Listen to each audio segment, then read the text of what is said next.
Podcast todavia. Podcast todavia. Podcast todavia. Podcast todavia. Podcast todavia. Então, eu sou de outubro de 1998, então tenho aí 22 anos, nasci em Belo Horizonte, Minas Gerais, apesar de que atualmente eu resido em Ouro Preto, porque estudo na UFOP, né? E aí, entrando na UFOP, tive que mudar para cá. Você é aluno do Desidério, hein?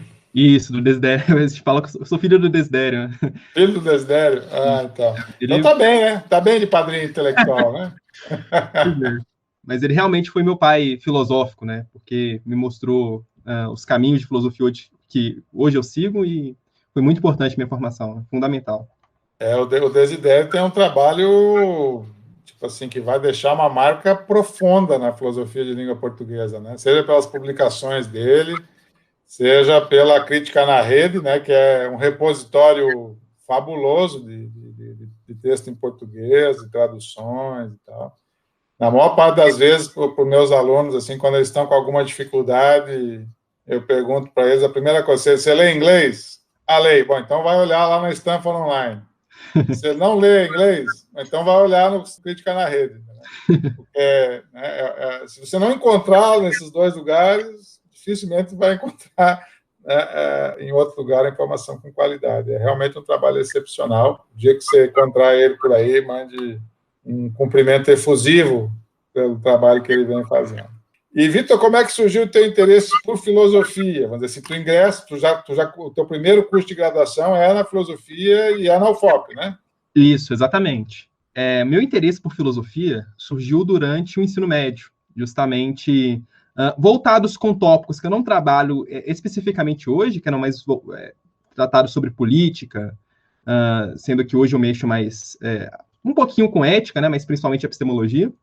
Mas meu interesse foi justamente percebendo que a filosofia nos ajudava na clarificação conceitual. Porque durante o ensino médio eu tive a oportunidade de assistir uma palestra no YouTube do Clóvis de Barros sobre o que é política. E aí a forma com que ele conseguia trazer a elucidação desse conceito, para mim, foi uma coisa muitíssimo interessante que me fez encantar demais por esse tipo de conteúdo. Porque, por mais que eu tivesse filosofia no ensino médio, era nem de perto com o material que eu pude encontrar no YouTube. E de lá eu comecei a estudar, eu comecei a me destacar com relação a isso, né? Os professores começaram a prestar atenção que eu tinha bastante interesse nisso e davam oportunidades nesse sentido para apresentações de trabalhos mais extensas. E eu comecei a gostar dessa brincadeira.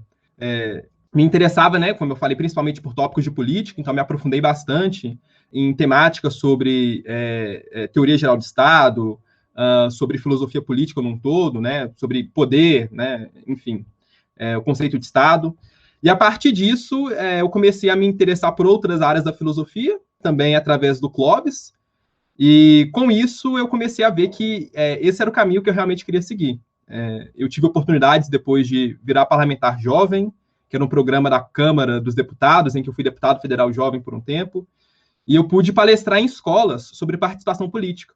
E ali eu vi que eu queria ser professor, que eu gostava muito dessa coisa de dar aula, de falar de filosofia, e eu me encantava demais com isso e resolvi seguir por esse caminho.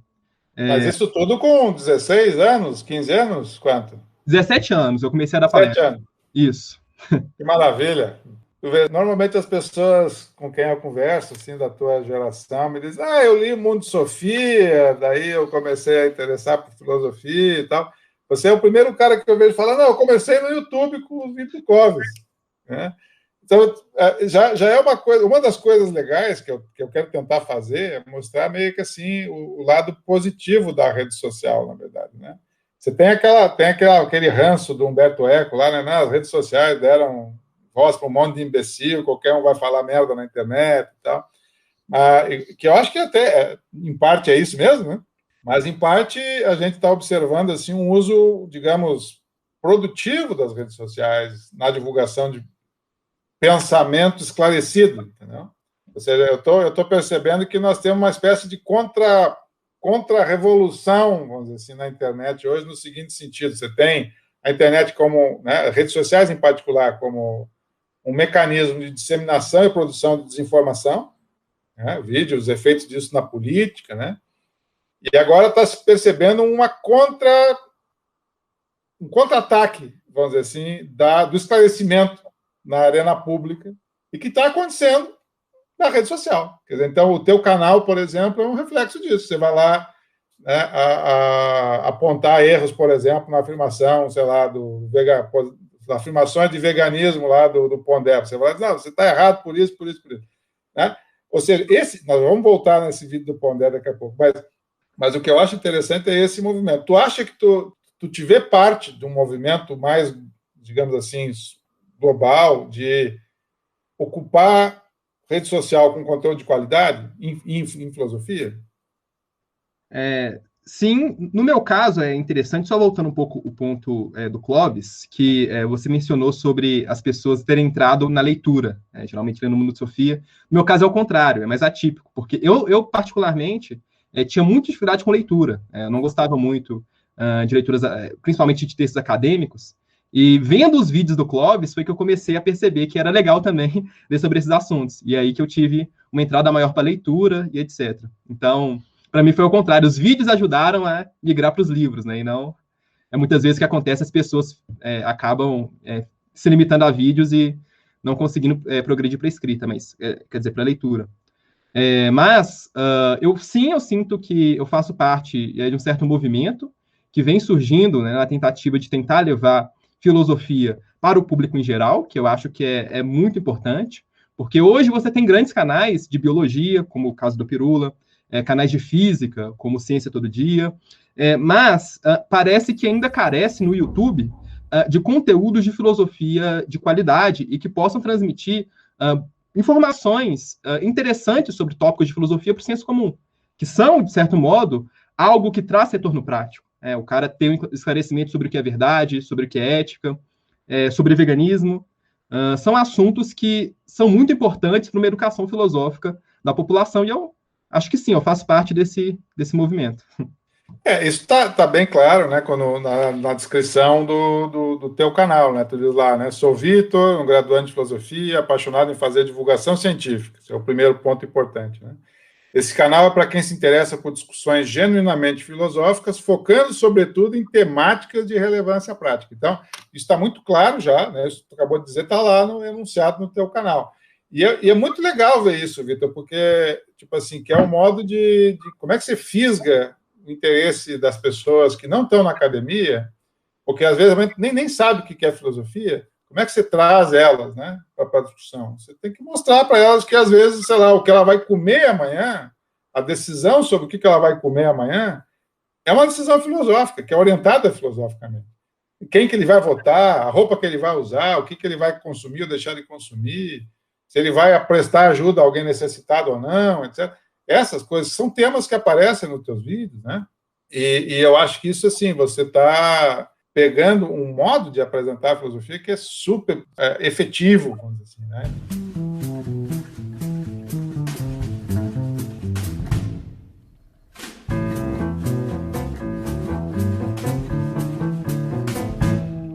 E quando tu começou o canal Implicações Filosóficas, tu tinha alguma motivação em particular, assim, que tu queria destacar? Me conta um pouquinho como é que surgiu o canal. O canal, ele surgiu como ideia muito tempo antes dele, de fato, ser lançado.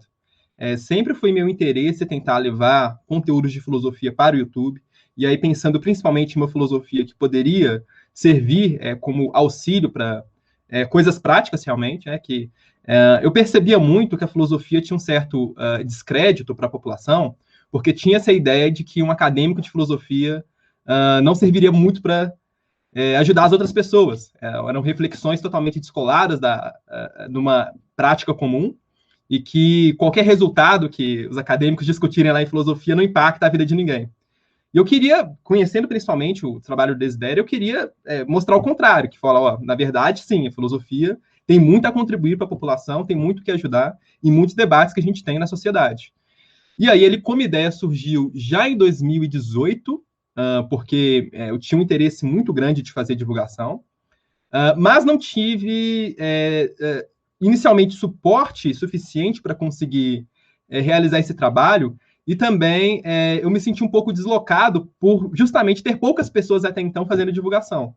E aí eu pude conhecer o Alisson, que foi o cara que abriu as portas para mim, que eu fiz várias lives com ele no canal dele durante um período, e aí eu comecei tendo conversas com ele, a entender melhor como é que funciona o YouTube, o que escolher para conseguir ter bons materiais, porque eu fico num quarto muito pequeno, que eu moro nas moradias da UFOP, e com isso eu comecei a pegar informações ali aos poucos. Até que a pandemia foi um momento em que já não teve mais desculpa, né? A gente estava parado, de certo modo, o tempo livre acabou aumentando porque as aulas na UFOP foram paralisadas, e aí eu, junto com a Clarice, nós decidimos que era o momento de começar a fazer divulgação. Aproveitar essa oportunidade, estava todo mundo em casa, procurando conteúdos na internet, para iniciar os trabalhos no YouTube. E aí, se não me engano, meu canal foi surgir em junho ou julho, então vai fazer um ano, do ano passado, nesse caso. E foi basicamente isso. Como é que tu avalia essa questão assim de ter audiência, né? Ter inscritos, né? Que é tipo assim, é a dinâmica das redes sociais, quer dizer, você tem visibilidade na proporção dos teus inscritos, você tem visibilidade na proporção dos comentários que as pessoas geram nos teus materiais, etc. Como é que tu associa, tipo assim, a produção de pensamento filosófico dentro dessa dinâmica de ter que buscar uma audiência, de ter que ter uma certa periodicidade? Como é que tu lida com essas coisas? É algo bem interessante pelo fato de que a gente vive constantemente num certo dilema, né? Porque, de certo modo, se você cria um conteúdo muito técnico, perde o interesse das pessoas. Por mais importante que seu assunto seja, toda a relevância, até prática que ele possa ter para as pessoas, se for muito denso, muitas vezes não consegue garimpar um público muito grande. Mas, de certo modo, se você vá para aquilo que é muito apelativo, pode carecer em qualidade. Então, você tem que, a todo momento, seguir por um certo caminho que, ao mesmo tempo, você possa criar um conteúdo que as pessoas vão assistir, mas, ao mesmo tempo, não ficar totalmente refém daquilo que as pessoas simplesmente querem ver. E eu acho que a situação de você se expor na internet é algo que, inicialmente, gera um certo espanto, mas você acaba se acostumando. Hoje, eu tenho um relaxamento muito maior com relação ao acesso aos meus vídeos do que eu tive no início, por exemplo, que cria um certo receio, né, de como as pessoas vão avaliar o conteúdo, as críticas que possam surgir, que acabariam desmotivando. Mas, na medida em que você vai ganhando um pouco mais de experiência, esse tipo de coisa vai se normalizando. Você acha que a preparação que você tem para fazer um vídeo lá de 14, 15 minutos, né, o roteiro que você faz e tal, tu acha que isso pode depois ser replicado como uma habilidade em sala de aula, por exemplo? Você acha que esse teu laboratório no canal, por exemplo, aumenta a chance de ser um professor com desempenho melhor para dentro de uma sala de aula? Ou é outra coisa? A sala de aula é uma coisa e o YouTube é outra? Na verdade, eu penso até mais além disso. Eu acho que os vídeos podem ser reaproveitados em sala de aula, como eu reaproveito meus vídeos para os meus alunos, que eu dou aula em cursinho pré-universitário também. E nesse caso, eu acredito que, em sentido de linguagem, ajuda demais. Porque, no meu caso, eu faço conteúdo principalmente pensando no público geral, então não só acadêmico. Quando eu faço vídeos um pouco mais engraçados, como aquele de ética, em que eu tento brincar, fazer algumas simulações, são coisas que eu percebi que, pelo menos, né, na minha experiência comum, a minha percepção foi que, em sala de aula, eu consegui desenvolver ainda melhor esse tipo de estratégia para conseguir chamar a atenção dos alunos. Então, quando eu crio o meu conteúdo pensando em coisas que eu posso colocar ali, que são interessantes para qualquer pessoa ver, eu também comecei a, de certo modo, conseguir fazer isso com as minhas aulas para os alunos de ensino médio. E acredito, então, que essas duas coisas, tanto ajudou como professor, como também ajudou para os conteúdos, levando os vídeos para os alunos. Sabe que essa semana eu entrevistei o Elan Marinho, né, do canal Filosofia Acadêmica. Eu ainda perguntei para ele se ele já tinha algum retorno de professores de universidade usando as entrevistas dele como material didático, né? E eu ainda dei o meu exemplo. Esse semestre eu estou lecionando uma disciplina de Filosofia da Linguagem e ele entrevistou esses dias o Danilo Marcondes, né, que é uma das referências em Filosofia da Linguagem no Brasil. E a entrevista é muito boa, e todo o trabalho que ele faz lá de decupar, tipo assim, marcar em que momentos muda de assunto, etc., né, aquilo também ajuda, porque você não precisa ver o vídeo todo, você vai no tópico, né, que te interessa. E eu ainda estava dizendo para ela, olha, não te surpreenda que esses materiais que você produz, e assim como os teus também, Vitor, vão acabar indo para dentro das disciplinas, quer dizer, para dentro das salas de aula. Né? Por quê? Porque é um recurso didático. É um recurso didático que está sendo produzido por alguém que já está na universidade, né, que tem um treino filosófico já, que já recebeu, sei lá, não sei se faz licenciatura ou bacharelado, aí, mas que recebeu um treino, vamos dizer, para fazer aquilo.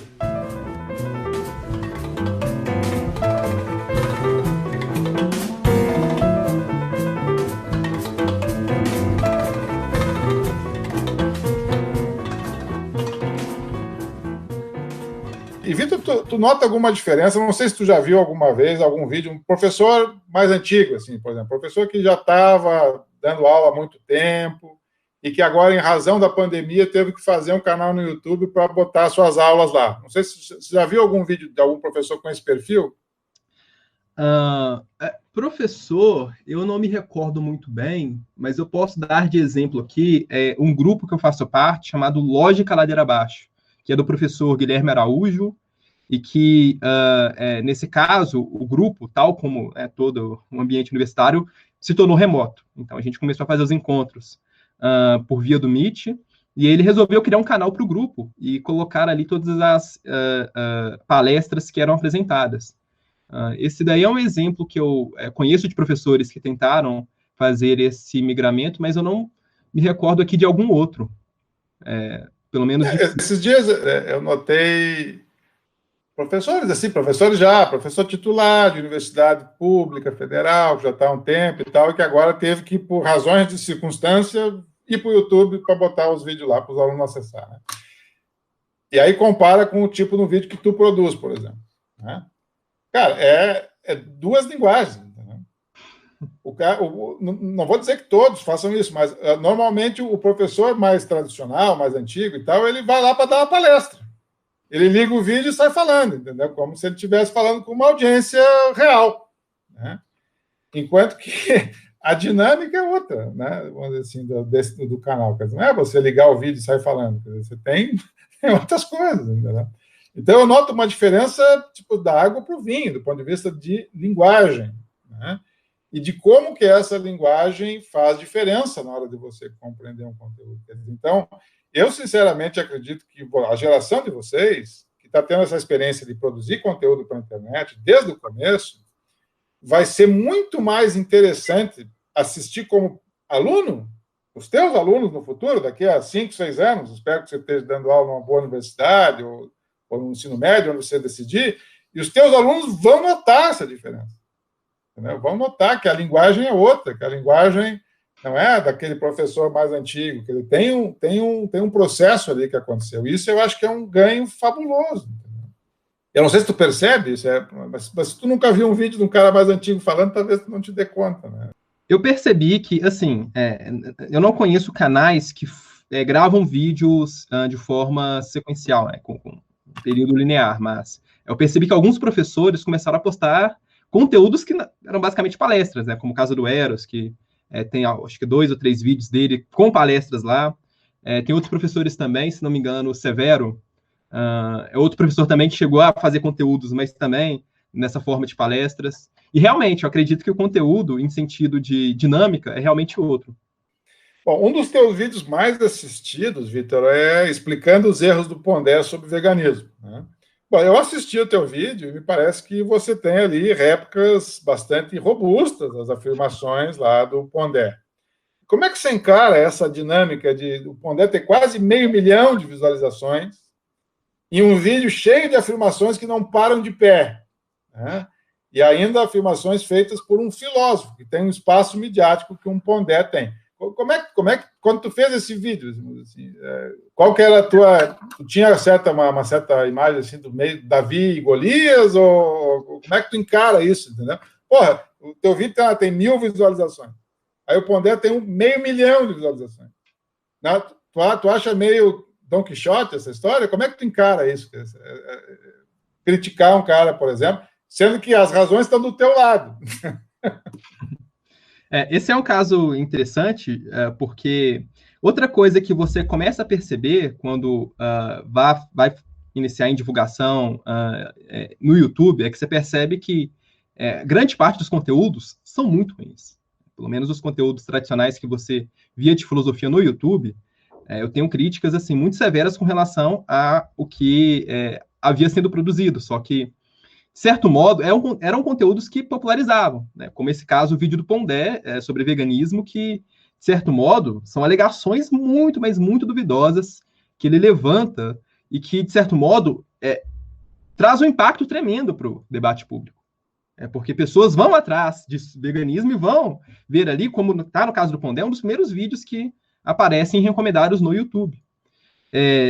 Então, de certo modo, eu percebi que, além de trazer uma divulgação positiva da filosofia, também era interessante trazer uma divulgação negativa no sentido de trazer objeções para certos conteúdos que talvez não tenham tanto embasamento assim quanto parecem. E a pessoa mais qualificada que tem para fazer isso é alguém que sabe de filosofia, né? Porque, de certo modo, as pessoas que tentaram responder no Pondé, muitas vezes não conseguiram responder, porque justamente não conheciam de filosofia e sobre o assunto também, de tal modo a conseguir trazer objeções adequadamente. Então, vendo aquilo, eu não tive, a princípio, nenhum objetivo de acabar com o vídeo do Pondé, no sentido de as pessoas conhecerem o meu tanto quanto conhecem o Pondé, né? Mas pelo menos ali de ter um conteúdo que fosse contrário àquilo que estava sendo colocado e apresentando outras razões que demonstram que, como penso eu, que provavelmente o que o Pondé colocou ali não se sustenta. Então, eu sinto que de certo modo, um Davi Golias, no sentido de que o Pondé é muito maior, mas, de certo modo, acredito que o que mais importa é, ao menos, ter alguém jogando uma bolinha de papel, né? Fazendo alguma coisa para demonstrar, falar, olha, tem um outro caminho. E as pessoas que conseguirem buscar o do Pondé e procurarem por objeções, talvez acabem esbarrando no meu, como aconteceu, né? Algumas pessoas vieram comentar com relação a isso. O que me chamou muita atenção, vendo essa dinâmica, né? Eu não conhecia essa discussão, nunca tinha visto o vídeo do Pondé. Eu fui olhar o vídeo do Pondé em função do seu vídeo, né? Mas o que me chamou a atenção é o seguinte, né? Essa dinâmica de visibilidade versus ter razões. Essas coisas não andam junto, né? Tipo, até pode ser o caso, seria o mundo ideal onde todo mundo que tem visibilidade tem bons argumentos, né? Mas na maior parte das vezes o que ocorre é o contrário. Você tem uma retórica que, vamos dizer assim, você tem uma presença de mídia aqui, você tem um espaço, uma abertura, uma audiência, né?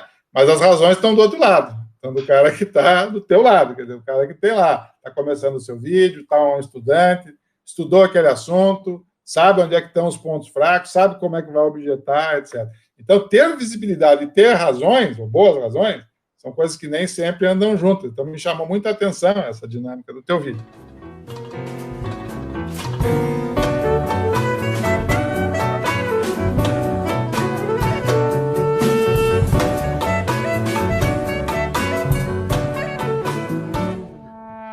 Um outro ponto, Vitor, assim, a tua atuação nas redes sociais, né? No YouTube, você disse que tem um canal também, tem um perfil no Instagram, né?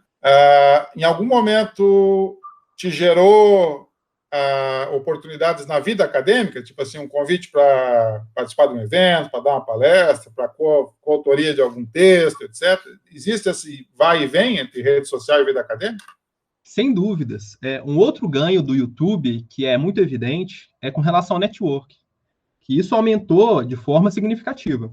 Tive convite, sim, para palestrar em universidades, como foi no caso da UFSJ.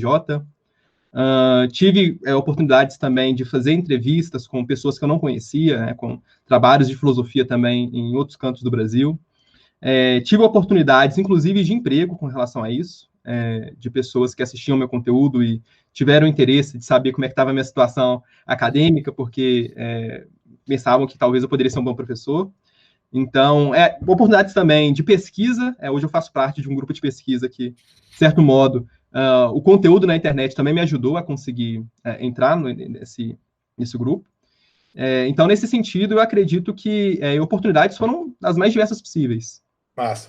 Tem uma pergunta que eu estou fazendo para todo mundo, que é assim, né, que ela exige um pouquinho mais de um exercício de futurologia, assim, que é o seguinte, quer dizer, a gente tem observado essa migração do ensino e da pesquisa do presencial para o remoto, para o online, em razão, né, das das situações da pandemia e de paralisação de atividades presenciais, né? Então, acaba que o YouTube, Instagram, Facebook, grupo do WhatsApp, podcast, tudo vira ferramenta didática, né, para você dar aula, e isso acontece em todas as áreas, né, na física, na biologia, em todas as áreas, né, e também nas humanidades.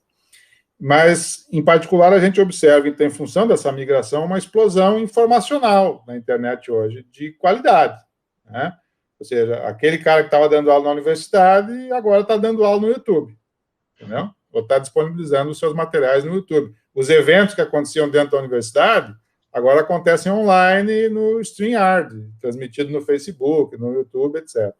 Se tu tivesse que pensar um pouquinho o que vai acontecer depois, acaba a pandemia, libera as restrições para atividades presenciais, você acha que essa ocupação de espaço, vamos dizer assim, do profissional da docência, que está na universidade, na pesquisa e no ensino, que ocupou agora a internet em razão da pandemia, tu acha que esse cara vai ficar lá, permanecer fazendo o que ele está fazendo, ou simplesmente vai voltar a virar as costas para a internet e dizer, não quero fazer isso aqui, deixa eu voltar lá para os meus eventos presenciais, deixa eu voltar lá para minhas atividades em sala de aula?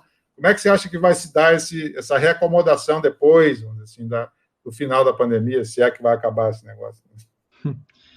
Então, dizendo de forma bastante intuitiva, né, sem se basear em dado nenhum, digamos assim. É um palpite, na verdade. Um palpite, sim. Acredito que, de certo modo, um grande exemplo que eu tenho é justamente o meu grupo de lógica. Hoje, o grupo de lógica tem membros no Brasil todo.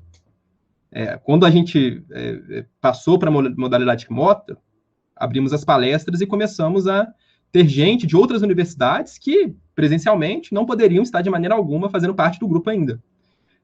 Vai ser um dilema saber depois como a gente vai tratar com o grupo, porque, de certo modo, se o grupo volta a ser presencial, tem o benefício de ter toda a relação próxima e etc., mas grande parte do grupo não vai fazer mais parte dele justamente porque essa questão de localidade é algo que torna inviável permanecer como está. Então, tendo em vista isso e que muitos outros grupos estão nessa situação, acredito que, de certo modo, vai sim ter alguns conteúdos que vão permanecer nessa modalidade, justamente porque ela traz muitos benefícios quanto a isso.